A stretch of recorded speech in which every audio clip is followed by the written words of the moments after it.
Thank you for joining me on the journey. This is Completed Christianity. So, welcome back. Another episode of Being Complete. And today we are going to look into our validation of the law commentary. It's Shabbat Shalom. So, we're going to jump in and get started today on the book of Romans. And so, the book of Romans, this is probably the most legalistic book that there is in the New Testament. This book is filled with legal jargon. It's filled with references to the law and that we should be keeping the law. And we're going to look at that throughout this whole series. Romans is great. It's just a long book. So I side more toward James and Galatians. Romans comes in about third. But this is a great book. It's just kind of long. And so we're going to talk about Paul being not ashamed of the gospel. And that by doing so, he's not going to be silenced. He's not going to be held back. And so, here we go. We're going to look at this today. Romans chapter 1, verse 1. Shaul, a servant of Yahshua Messiah, a called emissary or apostle, separated to the good news of the Mighty One.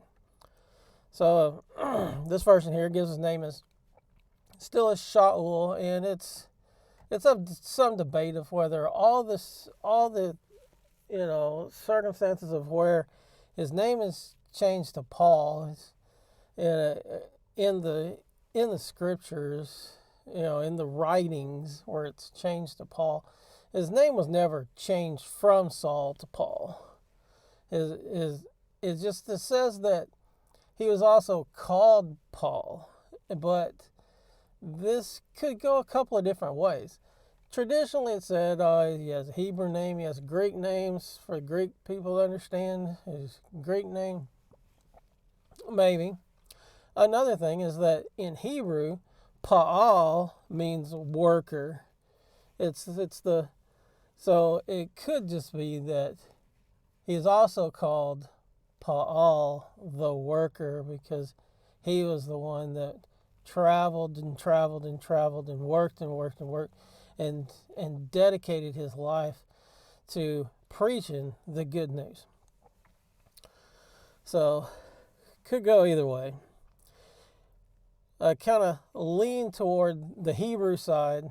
Pa'al is the worker, which he promised before through his prophets in the set-apart scriptures concerning his son who came of the seed of David according to the flesh, who was designated Son of the Mighty One with power according to the set-apart Spirit by the resurrection from the dead, Yahshua Messiah, the Master of us all, through whom we have received favor and office of the emissary for belief obedience, or obedience to the faith, among all nations. So obedience to the faith, a faith among all nations on behalf of his name, among whom you also are the called ones of Yahshua Messiah. To all who are in Rome, beloved of the Mighty One, called, set apart ones, favor to you and peace from the Mighty One, our Father and the Master, Yahshua Messiah. First, I truly thank my Mighty One through Yahshua Messiah for you all, that your belief is spoken of in all the world. For the Mighty One is my witness, whom I serve with my spirit in the good news of his Son, how unceasingly I make mention of you, always in my prayers, if at all possible. I shall be favored by the desire of the Mighty One to come to you. For I long to see you, to impart some spiritual gift to you that you may be established. So he wants to impart some spiritual gift that they might be established. Not that they might have some sensory or sensual type of experience, something that they can get all goosebumpy or whatever, like is talked about in the world today. But he wants to impart a gift that they would be established, that they would be strong. And so he says, and that is to be encouraged together among you by each other's belief, both yours and mine. And I do not wish you to be unaware, brothers, that I often purpose to come to you. So this verse here kind of has the King James joke. Switch over here to the King James, verse 13. No, I would not have you be ignorant, brethren. Well, you move the comma after ignorant, after have. No, I would not have you ignorant brethren. I would not have you ignorant brethren. So that's just a little sidebar. So I do not wish you to be unaware, brothers, that I often purposed to come to you, but was hindered until now in order to have some fruit among you, as also among the other nations. So is being hindered, maybe it's a spiritual thing, but it's probably most likely that it has other obligations, and he's just trying to get around to it, if you may. But he wants to come to them, and he wants to impart some spiritual gift to them, that they be established, and that he may have some kind of fruit among them, that he has placed his labor, his time in among them. And he says, I am a debtor both to Greeks and to foreigners, or Greeks and barbarians, both to wise and foolish. So he's a debtor because he is the apostle that's called to the Gentiles, called to the nations. And so by this calling, and that he's been sent out by the other apostles to the nations, that he has this debt to fulfill. So the anti-Paul crowd, they say, well, see, he's the apostle to the Gentiles. Well, Peter was the apostle to the Gentiles, and that's when it talks about Peter, in Acts 10, that he would go to the Gentiles. That's just kind of a one-time occurrence, not that he was the apostle to the Gentiles like Paul was. And we see this evidenced by that we always find Peter in Jerusalem. We find Paul going everywhere. That's the evidence. That is why I am so eager to bring the good news to you. So he's eager to bring the good news because he's the one who's sent to them. This is his call, his role. This is his thing to fulfill. So he's eager to bring the good news also to you who are in Rome. For I am not ashamed of the good news of Messiah. So, there's persecution that he's faced. He's been pushed down, and there's a lot of this pressure. It comes from the Jewish religious establishment and the pagan religious establishment. It gets it coming from both ends. But the good news of Messiah, that's contrary to both sides. And so there's always this pressure. There's always this going against the grain. So I am not ashamed of the good news of Messiah, for it is the power of the Mighty One for deliverance or salvation to everyone who believes, to the Jew first, the Yehudi first, and also to the Greek. So salvation, it says salvation is of the Jews. Salvation, Yeshua, he came to the Jews. It was given to them first, as also to the Greek. For in it, the salvation, the deliverance, for in it the righteousness of the Mighty One is revealed. For in salvation the righteousness of the Mighty One is revealed. And this word righteousness again, this word means law keeping, as we discussed before. This is the Greek word, and in this Greek word, it means equity of character or act, and especially justification, virtue, equality, a state of one who is righteous. This is a broad sense, state of him who is as he ought to be, righteous, the condition acceptable to the Father.